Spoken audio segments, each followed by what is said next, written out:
Many see installation of a bathtub as a very complicated process. We will try to show this installation as simply as possible, using a Virgo product as our example. This is a rectangular bathtub with modern geometric lines. Firstly, make sure you have everything needed for the job. Be careful and precise, as this involves many small parts, screws, nuts and clamps. What's more, the following tools will be needed: a drill, a spirit level, a screwdriver, a tape measure, a pencil and silicone. First, screw the legs onto the frame, then the frame to the base of the bathtub. The screws should be attached to the reinforcement on the base of the tub. The distances between the parts are important. The two parts of the frame must be spaced apart as far as possible, and the distance between them and the bathtub's drain should be 120 millimeters. The distance between the spirit level, supported on the legs of the tub, and the bottom edge of the bathtub's rim must be equal to the height of the panel, in this case 540 millimeters. Then level the remaining three legs with the base leg to ensure they are of equal height. Mounting of the bathtub on the wall can now begin. Ensure the bathtub is on an even keel, and with a pencil mark precisely where the bathtub's rim sits against the wall. Attach the specially profiled clamps 60 millimeters below the points marked out.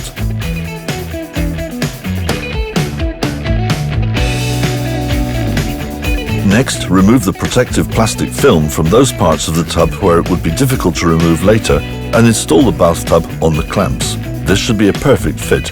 Remove the remaining protective film.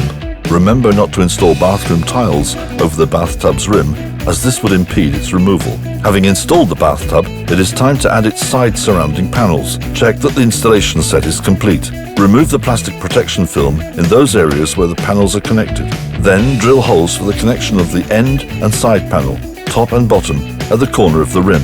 Hammer the spindles into these holes and connect the two panels to form one element. This must be attached to the bathtub so that it slides under it and fits into the rim. Then, check the vertical alignment with the spirit level. With a pencil, mark the bottom edge of the front panel on the floor and the vertical edges of the front and side panel on the walls. Remove the combined paneling and install the remaining elements, the metal pieces. First, these are attached to the floor and on the wall at a distance of 5 millimeters from the lines marked out earlier. Drill holes through the openings of these pieces. Then, attach the last one to the block that is located under the bathtub's rim halfway along its length. Before the final installation of the panel, remove the protective film. Finally, slide the finished panel into the prepared connections. It is important to avoid using a hammer for this purpose, as it may damage the panels. To properly weigh the bathtub down, fill it with water to the level of the overflow. Then fill the gap between the wall and the bathtub rim with silicone, which will prevent water from penetrating beneath the tub. Everything is now ready. Before enjoying a relaxing bath, wait 24 hours to allow the silicone to set, after which the bathtub can be filled with water for a relaxing soak in our modern bathroom.